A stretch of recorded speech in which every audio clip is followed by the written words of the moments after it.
Nizam college students ఏదైతే UG students PG students వాళ్ళకి సంబంధించిన గర్ల్స్ హాస్టల్స్కి సంబంధించి అక్కడ హాస్టల్ ప్రొవిజన్ వచ్చేసి 282 to 300 official strength hostel facility ఉన్నది. కానీ దాన్ని అడిషనల్గా 400 మంది స్టూడెంట్స్ వరకు ఆ హాస్టల్లో ఉంటారు. కాకపోతే ఏదైతే యూజీ స్టూడెంట్స్ కంప్లీట్గా మాకు హాస్టల్ ఇక్కడ అకామిడేషన్ కల్పించాలి, పీజీ స్టూడెంట్స్కి ఉస్మానియా యూనివర్సిటీలో కల్పించాలి. ఎందుకంటే first year PG students Osmania యూనివర్సిటీలో చదువుకుంటారు. ఇప్పుడు నెక్స్ట్ బ్యాచ్ ఏదైతే సెకండ్ ఇయర్లో వాళ్ళు ఇక్కడ తీసుకురాక కొత్త బ్యాచ్ వచ్చినప్పుడు కూడా వాళ్ళని కూడా ఉస్మానియా యూనివర్సిటీలో పెట్టాలని UG students version. PG students ఏదైతే హాస్టల్ సగం మాకు ఇవ్వాలి, సగం యూజీ స్టూడెంట్స్కి ఇవ్వాలని చెప్పి పీజీ స్టూడెంట్స్ మాట్లాడుతున్నారు.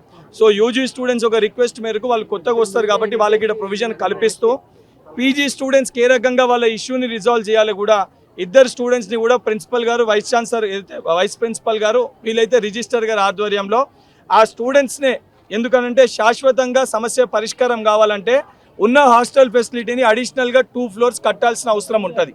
గత ప్రభుత్వానికి చిత్తశుద్ధి లేకుండా గత 6-7 సంవత్సరాలకెళ్ళి సమస్య ఉన్నప్పటికీ కూడా పోయిన సంవత్సరం కూడా ఏదైతే కడతాము బిల్డింగ్ అని చెప్పి స్థలంని చూపించినప్పటికీ కూడా ఏదైతే విద్య సంబంధించి నిజాం కాలేజ్ పైన చిత్తశుద్ధి లేకపోవడంతో కన్స్ట్రక్షన్ చేయకపోవడంతో పదే ప్రతి సంవత్సరము ఈ సమస్య అనేది ఉత్పన్నమవుతుంది. 100% కొత్త బిల్డింగ్ కన్స్ట్రక్షనా లేదా ఎగ్జిస్టింగ్ హాస్టల్ పైన అడిషనల్గా 2 floors కట్టడమా, దీనిపైన ఏదైతే గౌరవ ముఖ్యమంత్రి గారి దృష్టికి, ఎందుకంటే వారే విద్యాశాఖ మంత్రిగా ఉన్నారు కాబట్టి గౌరవ ముఖ్యమంత్రి గారితో దీనిపైన చర్చిస్తాను. వారు అమెరికాకి వెళ్ళి రాగానే దానికి సంబంధించి దానికి సంబంధించి కూడా గౌరవ ఉప ముఖ్యమంత్రి డిప్యూటీ సీఎం బట్టి విక్రమార్క గారితో కూడా మాట్లాడతాను. వైస్ ఛాన్సలర్ అయితే ఇన్ఛార్జ్ వీసీగా ఉన్న దానకిషోర్ గారితో, రిజిస్టర్ గారితో కూడా దీనిపైన మాట్లాడి ఏ రకంగా ఈ సమస్యని శాశ్వతంగా పరిష్కరించాలని ఒక ఆలోచనతోటి ప్రభుత్వం ఉంది. ఇక్కడున్న విద్యార్థులు, అది పీజీ కానీ యూజీ కానీ, విద్యార్థులకి హాస్టల్ ఫెసిలిటీతో పాటు ఏదైతే వారు గత 10 సంవత్సరాలుగా వాళ్ళ సమస్యల్ని పట్టించుకోకపోవడంతో వాళ్ళు ఒక తీవ్ర ఆవేదన ఆందోళన ఉన్నారు. వాళ్ళకొక భరోసా కల్పించడానికి ఈ ప్రభుత్వం 100% పంతాలకి పోకుండా ఎక్కడ సమస్యలున్నా ఆ సమస్యల్ని పరిష్కరించే ఒక సంకల్పంతో ఈ ప్రభుత్వం మా గౌరవ ముఖ్యమంత్రి ఉప ముఖ్యమంత్రి గారు ఉన్నారు. వారి యొక్క ఆదేశాల మేరకు ఈరోజు ఏదైతే విద్యార్థులకి ప్రతినిధిగా గవర్నమెంట్లో ఉన్న ఒక శాసన మండలి సభ్యునిగా వచ్చి ఆ సంబంధించిన వైస్ ప్రిన్సిపల్ గారితో మాట్లాడి ఇన్ఛార్జ్ వీసీ గారితో ఫోన్లో సంప్రదించి గవర్నమెంట్ తరఫున కూడా అధికారులతో మాట్లాడి ఏదైతే సంబంధించి ఇష్యూ ఈ రకంగా ఉంది, శాశ్వతంగా దీన్ని పరిష్కరించాలని చెప్పి చెప్పడం జరిగింది. 100% ఈ సమస్యని ప్రభుత్వం పరిష్కరిస్తుంది. కానీ ఈ ఫెసిలిటీస్కి సంబంధించి ఇక్కడ ఉన్న స్టూడెంట్స్ కూడా యూజీ పీజీ స్టూడెంట్స్ ఒకరిపైన ఒకరు పంతాలకి పోకుండా మనం అందరం కూడా తెలంగాణ బిడ్డలము, మనం అందరం కూడా నిజాం కాలేజ్ స్టూడెంట్స్ అని ఆలోచించి యూజీ స్టూడెంట్స్ చిన్నపిల్లలు కాబట్టి వాళ్ళు కొత్తగా వస్తారు కాబట్టి వారికి ఇబ్బందులు ఉంటాయి కాబట్టి పీజీ స్టూడెంట్స్ కూడా కొన్ని పెద్ద మనసుతో ఆలోచించి వారికి ఏ రకమైన ఫెసిలిటీస్ కావాలి, ఏ ట్రాన్స్పోర్ట్ ఫెసిలిటీ వాళ్ళకున్న ఇబ్బందులు ఏంది చెప్తే 100% ఇద్దరిని కూడా ఒక సమన్వయం చేసి ఒక కొలిక్కి తీసుకొని వచ్చి 100% వీరి యొక్క సమస్యల్ని పరిష్కరిస్తామని చెప్పి ఇద్దరు విద్యార్థులకు కూడా ప్రభుత్వం తరఫున మాటిస్తున్నాను. ఎట్లాగో 2 ఫ్లోర్లో హాస్టల్ ఇస్తా అంటున్నారు కదా, అదేదో ఇప్పుడు కాలేజ్కి నియర్ బై ఏదైనా చాలా వరకు కూడా రెంటెడ్ హాస్టల్స్ ఉన్నాయి.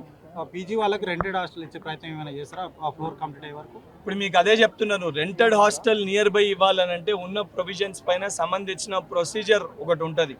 దానికి సంబంధించిన ప్రిన్సిపల్ గారు, వైస్ ప్రిన్సిపల్ గారు, సంబంధించిన వైస్ ఛాన్సలర్ గారు ఉస్మానియా యూనివర్సిటీ పరిధిలో వస్తుంది కాబట్టి ఎక్కడ ప్రొవిజన్ ఉందో వారితో కూడా మాట్లాడినాం.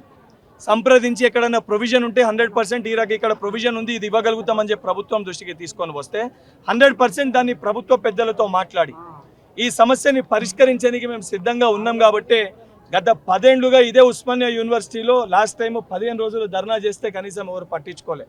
కానీ ఈరోజు సరే కొద్దిగా ఆలస్యమైన, ఎందుకంటే దాదాపు వారు 5 రోజులకి వెళ్ళి వాళ్ళు ఈ నిరసన చేస్తున్నారని చెప్పి వారు నాకు తెలియజేయడం జరిగింది. సరే దానికి వారిని నేను స్వయంగా క్షమించమని చెప్పి కూడా చెప్పడం జరిగింది. ఎందుకనంటే మేము పంతాలకి పోతలేం గత ప్రభుత్వం లెక్క, సమస్యల్ని పరిష్కరించాలని ఒక సంకల్పంతో మేము ఉన్నాము.